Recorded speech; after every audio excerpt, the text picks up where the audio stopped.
This is the Eastern Idaho Weather Hazard Briefing for Thursday, July the 17th.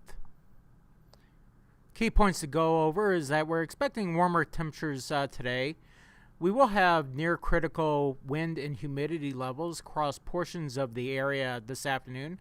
This will be mainly for portions of the Central Mountains and for Eastern Idaho. And we're looking for isolated to scattered thunderstorms across the southeast highlands, especially on Friday afternoon. So looking at our satellite image today, see mainly clear skies across the region.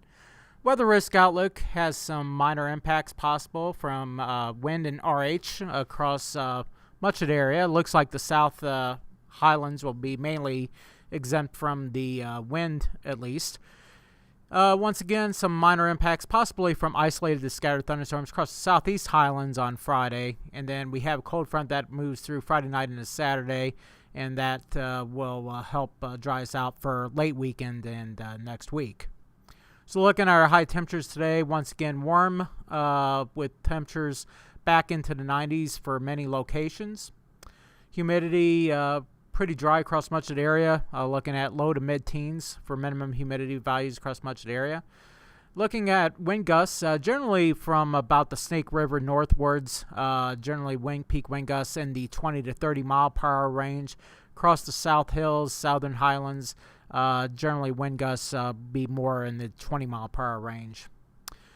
Once again, we are with the warmer temperatures, we are looking at a return of monsoonal moisture to the region, and so we are looking for some slight chances of precipitation across the Southern Highlands late this afternoon, most likely after 3 p.m. As we look at our high temperatures Friday, once again warm with many locations in the low 90s across the region. Humidity values with the monsoon push moisture moving into the area will be a little bit higher in many areas, but still generally in the teens to 20s. And then peak wind gusts a little bit lighter than what we're expecting this afternoon, but still peak winds generally 20 to 25 miles per hour across the region. Chances of precipitation a little bit better with the that monsoon moisture pushing through the area, and potentially interacting with the arrival of a cold front Friday afternoon.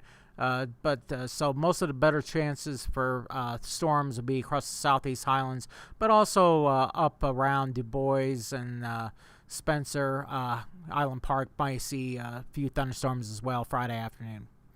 High temperatures as we go into Saturday, generally still fairly mild, generally setting right around 90 degrees or so across much of the region. Humidity values little bit drier in some areas across the Snake Plain, but still a little bit muggy, relatively muggy across the southeast highlands. Looking at minimum humidity values there in the mid-20s, but everywhere else generally in the teens. And then peak wind gusts Saturday afternoon. Once again, a little bit breezy across the region. Peak winds 20 to 30 miles per hour across the area. And then once again, our chance of precipitation mainly confined to the eastern highlands Saturday afternoon. Looking at some isolated thunderstorms possible once again. So just to summarize, warmer today with near critical wind and humidity this afternoon, mainly across the Central Mountains into the Snake Plain, and then isolated to scattered thunderstorms for the southeast highlands for Friday afternoon. And that concludes this morning's weather briefing. If you have any questions or comments, please let us know. Thank you.